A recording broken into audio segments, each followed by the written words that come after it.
Why local never worked for me. So couple of times I've tried it.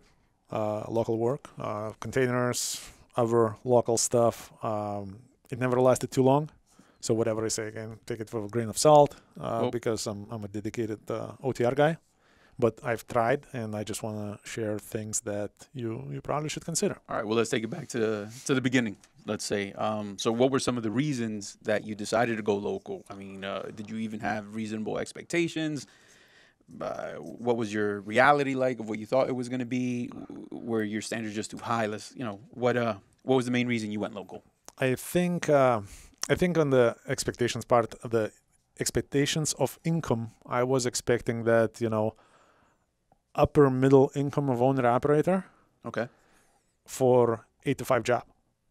Oh, right there, 8 to 5. That's a problem. Yes, and I think my expectations there got probably really really lost because I was like, okay, it's fine. I'll work 5 days and at least I'm home every night. I didn't know what that means All right. at that point. All right. So basically, improving quality of life without losing that much money. Yes, I knew I'm gonna make a little bit less, but I did not recognize the sacrifices it may consume. Okay, so let's do this. Let's break it down for the people out there. 5 main reasons why you think it was not for you. And again, this doesn't mean that it doesn't work for other people who are out there. We're just going to talk about your experience and why it didn't work for you. Absolutely. So first of all, I hate traffic. I hate cities. I hate railroads. I hate ports. I hate containers. I hate chassis. I hate busy places. So as a truck driver, I see, every time I run through a big city, I feel like I'm working. And let's say if I'm just chilling somewhere on I-80 westbound in Wyoming, I'm just chilling. I don't consider that working. Just a nice stroll, Sunday cruise. Yeah. So once you get into local, and especially if you want to make something out of this, that's going to be a very very busy pace. You got to be very fast, very quick. You got to move. Yeah. Because nobody's going to pay you just to sit there from 8 to 5. Yeah, I would agree with that. I mean, even my old stomping ground up in the ports and all of that, you're ducking and diving, city driving, queuing up on the ports, getting off the ports, getting mounted. There's a lot more busy work than, like you said, I-80 heading out. Absolutely. And, a lot more, you hook up to a lot more equipment daily. A lot more things can go wrong. Yeah. It's one thing to hook up to a trailer and take it for a week or two or a month or two. And it's another thing when you're changing equipment every hour, every couple hours. A lot more has to align every single day. Absolutely. And so many things are just going wrong. Okay, we got that. So what else you got? Well, income expectations and the amount of work needed to get down to that actual income. Okay. To actually make that money. Just like I mentioned, driving across the desert is not work for me. Driving across the big cities, driving across the traffic, going final mile to the customer, at the customer, these what I consider work. Everything else is me going to work. Right. So when you do local, you do a lot of that work, like really busy work, and also income expectations. And the biggest challenge was that, for example, I was thinking, okay, local. I talked to a couple of buddies of mine. We said, roughly how much money we make. And I knew I'm lying to myself because, if you're in trucking, traffic is real. Customers are real. Problems are real. And it's happening to you every day. And somehow I still was kind of lying to myself that it's somehow going to be 8 to 5. I thought that if I can dedicate 8 to 5, I'm going to have my home time. I'm going to have less money than I used to make, but enough to get by. Because the drop of income is the price you pay to have that quality of life. To have that quality of life. So it all makes sense. It's reasonable in your mind. So theory is there. Yeah, the theory is there. You wrote it out. and then the reality kicks in. and the reality is very different. If you're looking to make above average local owner operators income, man, you're not even home that much. Right. And once again, guys, we're also talking about Mike's experience, because there's plenty of guys out there that do local stuff, No, that absolutely. find that balance, and it's there, but And, what's money to you may not be to some. yeah, there's- and I know some people that been doing local for the last 20 years, and we're happy there. yeah. And we just keep on doing it. We have their ways worked out. It's perfect for them, and we would not even consider a day to stay on the road. I think we probably miss a lot. Because that's going to bring us into number 3 for you, the third reason, home time and expectation. Everybody lives their lives a little bit different, so let's talk Absolutely. about that. So what home time, quality home time? Well, quality home time, exactly. So here we go. Like if you're gonna, my findings was this. I was expecting, you go to work, you start at 8 a.m. in the morning, and you're probably gonna end up in the drop lot around 5 p.m. and you just go home and you cook your barbecue, watch a TV, and have life. In reality, it turns out to be very, very different. First of all, 8 to 5, scratch that. Never gonna work. Unless you're a driver, if you're jockeying some like local yard, yeah, you can probably do that. Yeah. But if you are as owner operator and you're getting paid per load or however it works, it's never gonna work. You're always gonna have to plan around the traffic, around the customers, around the equipment, around everything. And there is so many things. And the biggest challenge is if you have to pick your battles, right? So if you say, you know what, I'm gonna limit my work to whatever it takes to truly have that 8 to 5, you end up making absolutely no money, like literally, because the normal day for a local truck driver, Yeah. you probably wake up 4 or 5 a.m. in the morning. An hour later, you're in the yard. You're starting up the truck. You're trying to beat the first traffic just to get to the first customer or whatever else. Then you work around that way, and then you have an afternoon traffic. So if you always want to beat both and have your home time, there is not enough left in the day to actually make money. So what the toughest finding that I came across was, holy crap, I'm working local now, but I sleep less. I don't have any personal time because everything is on the run. So all that, theoretical 8 to 5, 8 means 8 at the customer, 100 miles out. Then 5 means 5 last drop somewhere, on the other side of the traffic. Then you have to come back to the yard. Any day would turn into something like 5 a.m. to 9 p.m. type of day. I know, and even if you played your cards right, where you got to the customer at 7:30, so you're first online, beat traffic and first online, and it was a glorious day, man, and everything went right. And you call home, hey, I'm getting home early this time, and I-4 is gridlock, and everything is out the window. You're even done with what you had to do, but that last leg of your day is very unpredictable. So Absolutely, and it's extremely unpredictable. And if you think you can plan anything, it becomes more stressful. Not that you can, and while you're doing that, I think. Yeah, and one of the challenges was I literally agree. It was stressful because now my mindset is, come on, man, it's 5 p.m. I gotta be home cooking barbecue, and I'm nowhere near home. And things are still happening, and if I want to be home at 5 p.m., I wouldn't even consider that a full work day because of the amount of work that you can do running around the traffic and around the customers and shippers and everything else. So it was total chaos and disaster because my expectations was very, very different. What would you say? All that suffering, and then you get the check. Was it worth it to you? Again, there's guys out there doing it that it's very well worth it, but to you? To me, that was hell no. And again, I've tried it a couple of times. I kind of BS'd myself into it a couple of times. And I know people who do that for years and years, and we're happy. Okay. We're happy, we're stable, we make money, no problem. But for me, it just was, no, man, as an OTR driver, I probably had more home time, at least more quality home time.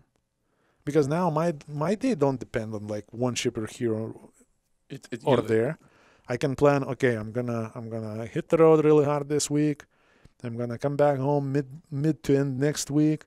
I'm gonna take a nice 4 days at the home, and then I'm gonna go out again. And those gonna be nice quality 4 days at home.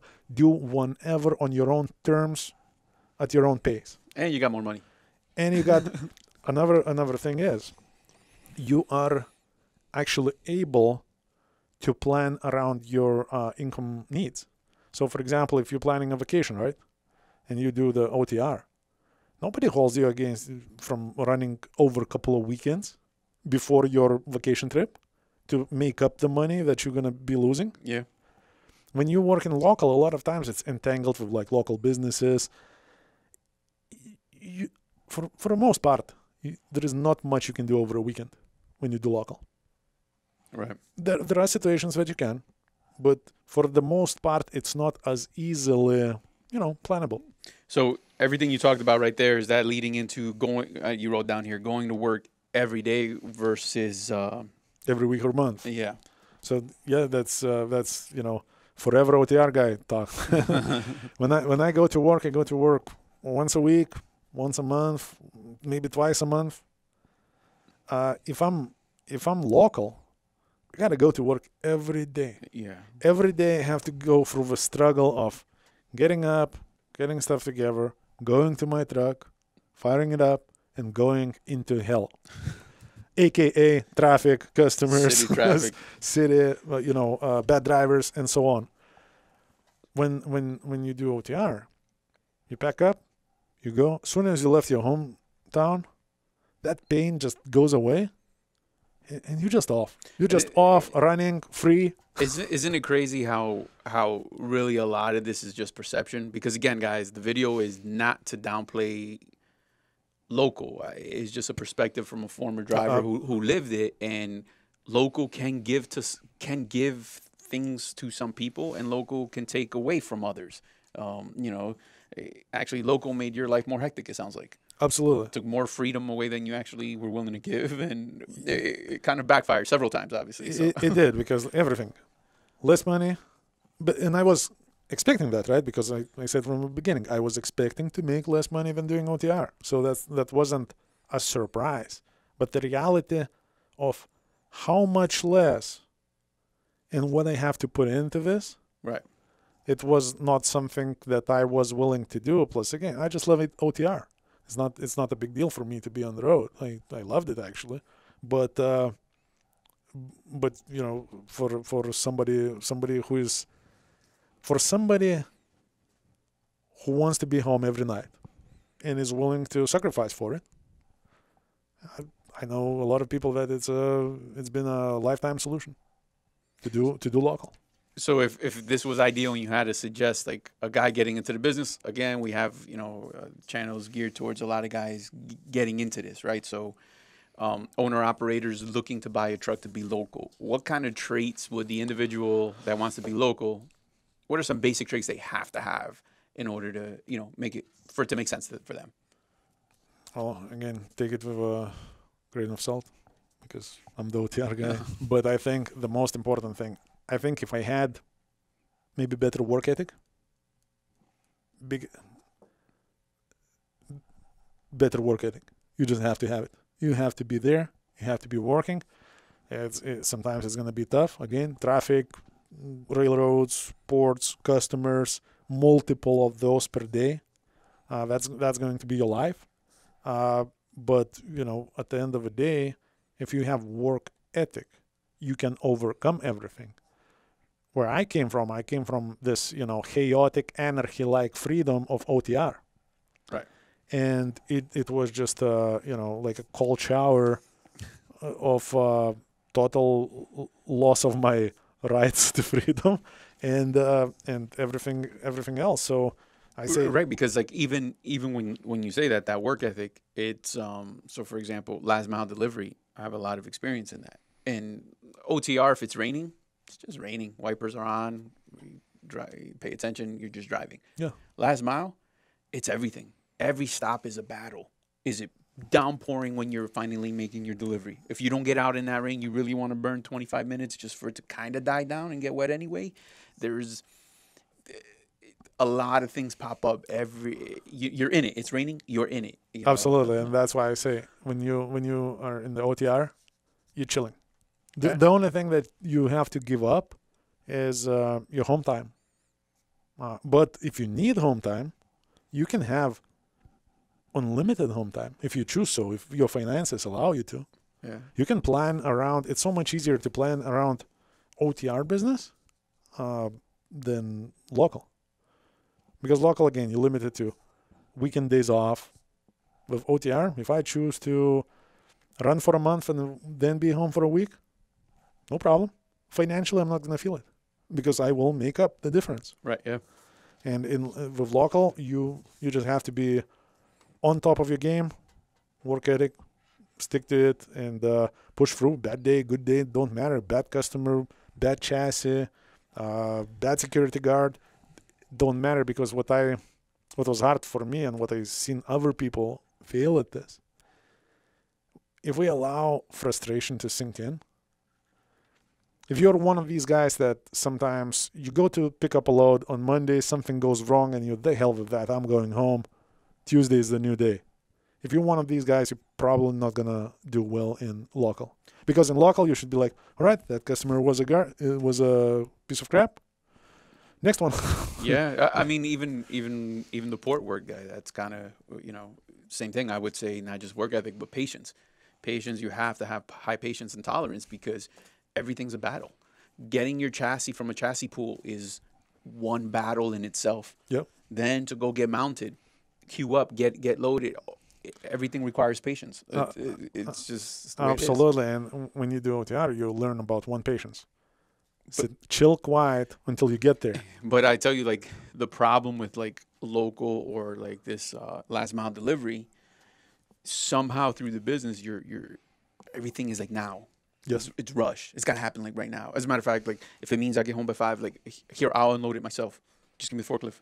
So that rush mentality it could be straight. Man, it's just gonna feel like you drove 4,500 miles that week. Absolutely. And I share this feeling as an OTR driver because, for example, I used to deliver in the morning. Let's say if you're delivering in the morning in Atlanta, right? You're not just gonna, okay, I delivered, I'm gonna go take a break and I'm gonna do this. No, you're in the rush. You're like, okay, let me deliver. You're calling a dispatch. Hey, do you have a next load? I gotta go pick up because I don't want to be running around Atlanta because what if I go to this truck stop and then you find me something on the other side? Rush. And how many times it was 4 p.m. you get the first cup of coffee because then you finally unload it, load it, you arrive at the truck stop. So the work is done. And now you're just getting your coffee, getting your breakfast / dinner, and you're nice and easy chugging along the highway. Yeah. So I think... But again, there's an ask for every chair. There are local drivers, there are OTR drivers, there are regional drivers. So with that, our project, our job is to find a little bit of something for everybody. So can the formula work? Absolutely. It just you gotta be the right individual. And as a matter of fact, if you're doing it now anyway and you're an owner operator, give us a call. We got a couple projects on the works for those who like that lifestyle, for those that find local to be rewarding and for them, right? And it has value to them. So we're looking to hear from those guys. We got that intra freight with a little sprinkle of Georgia in there as well. But make sure you like, share, subscribe. Give us a call at 863-342-5171. Talk some details there. Absolutely. So give us your experience in the comments below. How did your local or OTR adventure go? Again, I know a lot of people that would go through hell as long as we can go sleep in their bed at home. Yeah, absolutely. So, all right, guys, take care. Be safe out there.